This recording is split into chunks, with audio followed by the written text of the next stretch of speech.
নমস্কার বন্ধুরা, Prius cooking ব্লগে আবারও একটি নতুন রেসিপিতে আপনাদের সবাইকে স্বাগত জানাই। আজকে আমি আপনাদের সঙ্গে শেয়ার করব ক্যাপসিকাম দিয়ে একটি দারুণ স্বাদের রেসিপি।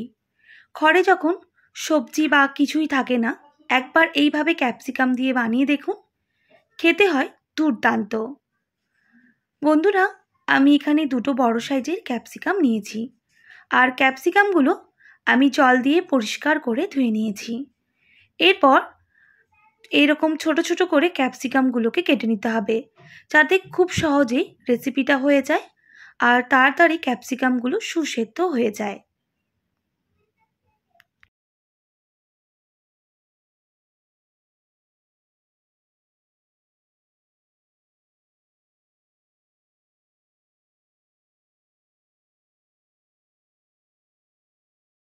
সব ক্যাপসিকামগুলো আমি কেটে নিয়েছি। এরপর একটা কড়াই বসিয়ে দেব।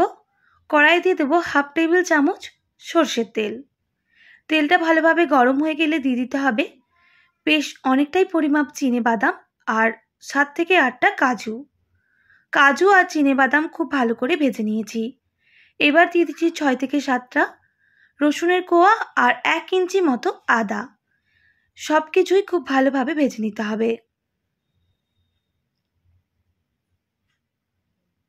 ভেজে নেওয়া হয়ে গেলে এবার দিয়ে দেব দুটো কাঁচা লঙ্কা। ঝালটা অবশ্যই কম বেশি করে নেবেন। এখানে দুটো কাঁচা লঙ্কার আমি ব্যবহার করেছি। লঙ্কাটাও ওই উপকরণের সাথে ভেজে নিতে হবে। আর দিয়ে দেব একটা ছোট সাইজের টমেটো কুচি। একইভাবে টমেটোটাও ওই মশলার সাথেই ভেজে নিচ্ছি।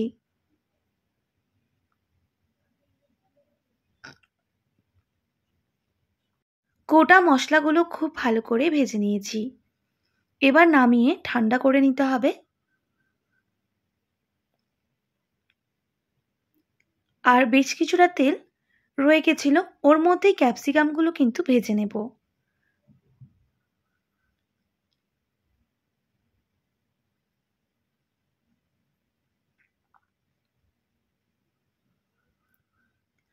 লো টু মিডিয়াম আছে প্রায় 1 মিনিট মতো ক্যাপসিকামগুলো নাড়াচাড়া করে ভেজে নিতে হবে।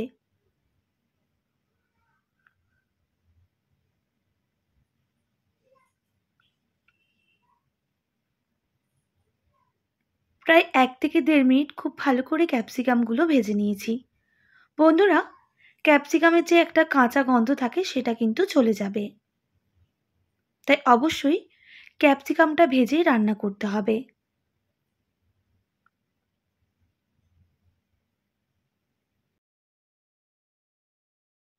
ক্যাপসিকামগুলো প্রায় 50% মতো আমি ভেজে নিয়েছি। এবার নামিয়ে নেব, আর বেশি ভাজবো না।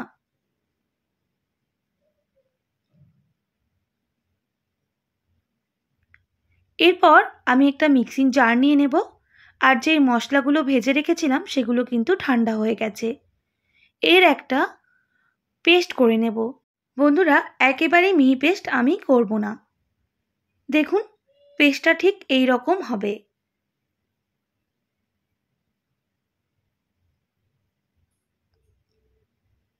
এরপর ওই ফ্রাইং প্যানের মধ্যেই দিয়ে দেব 1 টেবিল চামচ সর্ষের তেল। তেলটা খুব ভালোভাবে গরম হয়ে গেলে দিয়ে দিতে হবে জিরা আর গোটা গোলমরিচ। জিরা আর গোলমরিচ ভালো করে ভেজে নিতে হবে।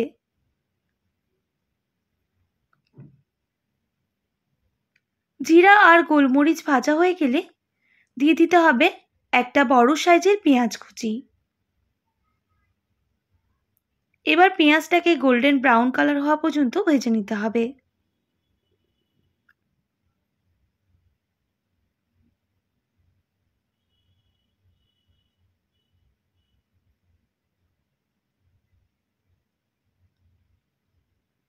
তো বন্ধুরা দেখুন, আমি পেঁয়াজটাকে প্রায় 2 থেকে 3 মিনিট ভেজে নেওয়ার জন্য পেঁয়াজের কালারটা কিন্তু অনেকটাই চেঞ্জ হয়ে গেছে।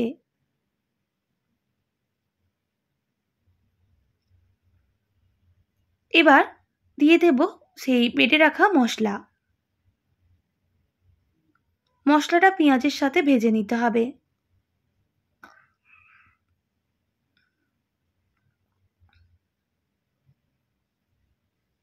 বন্ধুরা, মশলার সাথে পেঁয়াজটা খুব ভালোভাবে আমি ভেজে নিয়েছি।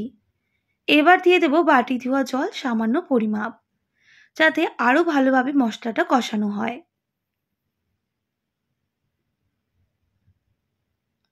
মশলার কাঁচা গন্ধ যাওয়া পর্যন্তই আমি কিন্তু মশলাটাকে খুব ভালোভাবে কষিয়ে নেব।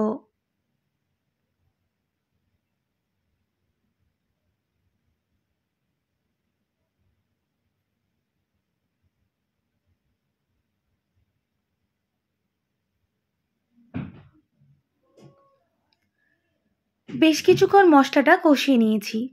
এবার গুঁড়ো মশলা অ্যাড করব। দিয়ে দেব স্বাদ মতো লবণ, সামান্য ঝাল লঙ্কার গুঁড়ো, অবশ্যই ঝালটা কম বেশি করে নেবেন, সামান্য হলুদের গুঁড়ো আর সামান্য কাশ্মীরি লঙ্কার গুঁড়ো, আর দিয়ে দেব সামান্য ধনে গুঁড়ো। আবারও মশলাটা খুব ভালোভাবে মিক্স করে নিতে হবে। বন্ধুরা, মশলাটা যাতে পুড়ে না যায়, আমি কিন্তু এখানে অল্প একটু জল ব্যবহার করব।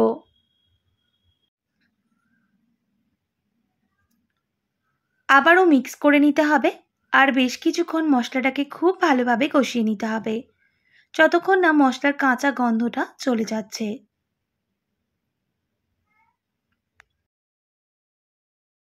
প্রায় 1 থেকে 1.5 মিনিট মশলাটাকে খুব ভালোভাবে কষিয়ে নিয়েছি। দেখুন, সাইডে কিন্তু মশলা থেকে তেল ছাড়া শুরু করে দিয়েছে। আরও বেশ কিছুক্ষণ কষিয়ে নিলে মশলার কালারটা কিন্তু একেবারেই চেঞ্জ হয়ে যাবে।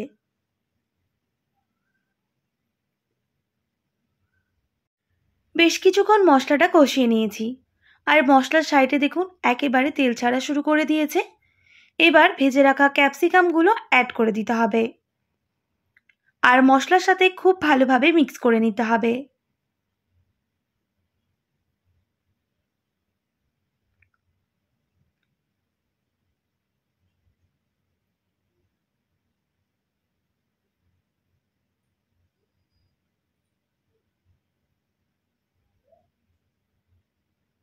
মিক্স করে নেওয়ার পর বেশ কিছুক্ষণ কষিয়ে নিয়েছি। এবার দিয়ে দেব ধনেপাতা কুচি সামান্য পরিমাপ। আবারও মশলাটা খুব ভালোভাবে কষিয়ে নিতে হবে।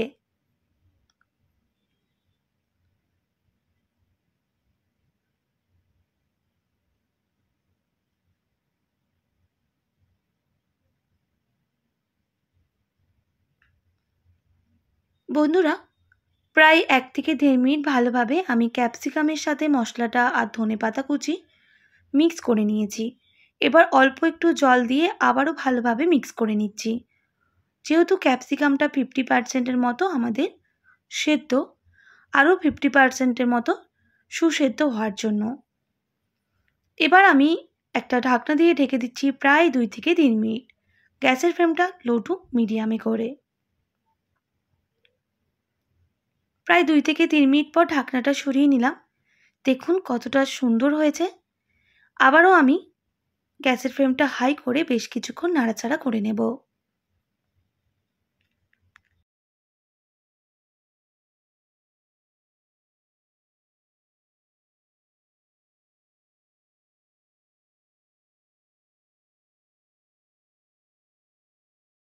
এবার আমি এখানে দিয়ে দেব ফেটিয়ে রাখা টক দই 2 টেবিল চামচের মতো। আপনারা চাইলে মশলার সাথেও অ্যাড করতে পারেন, তবে এখন দিলে টক দইয়ের একটা ফ্লেভার সুন্দরভাবে আসবে। এবার টক দইটা এর সাথে খুব ভালোভাবে মিক্স করে নেব। গ্যাসের ফ্লেমটা মিডিয়ামে রেখে ভালোভাবে মিক্স করে নিতে হবে। আর মিক্স হয়ে গেলে গ্যাসের ফ্লেমটা এবার হাই করে দিতে হবে। আরও বেশ কিছুক্ষণ এইভাবেই রান্না করে নেব।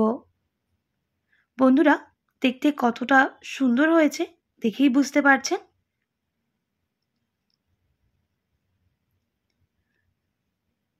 বেশ কিছুক্ষণ এইভাবে রান্না করে নেওয়ার পর দিয়ে দেব স্বাদ অনুযায়ী চিনি। অবশ্যই স্বাদটা ব্যালেন্স করার জন্য দিয়ে দিতে হবে। আর সামান্য গরম মশলার গুঁড়ো। আবারও মিক্স করে নিয়ে বেশ কিছুক্ষণ এইভাবেই রান্না করে নিতে হবে।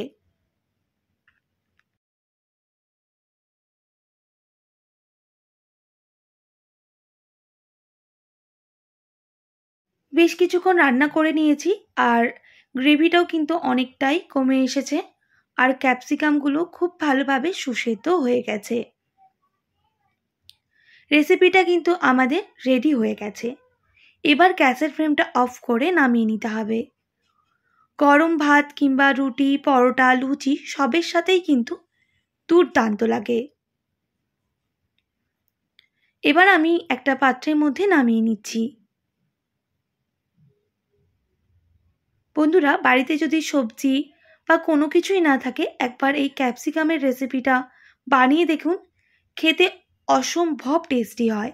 আর যাদের খাওয়াবেন তারা কিন্তু বারবার রিকোয়েস্ট করবে বানানোর জন্য। আশা করি আজকের সাধারণ রান্নাটা আপনাদের খুব ভালো লেগেছে। ভালো লেগে থাকলে অবশ্যই একটি like, comment, share and subscribe করে দেবেন। পাশে থাকা বেল আইকনটিও প্রেস করে দেবেন, তাহলে নিত্য নতুন রান্নার ভিডিওগুলি আপনাদের কাছে পৌঁছবে। আজকের মতো এতটাই। আবারও নতুন কোনো রেসিপি নিয়ে আপনাদের সঙ্গে দেখা হবে। আপনারা ভালো থাকবেন, সুস্থ থাকবেন, আর এতক্ষণ আমার সঙ্গে থাকার জন্য আপনাদের সবাইকে অনেক ধন্যবাদ।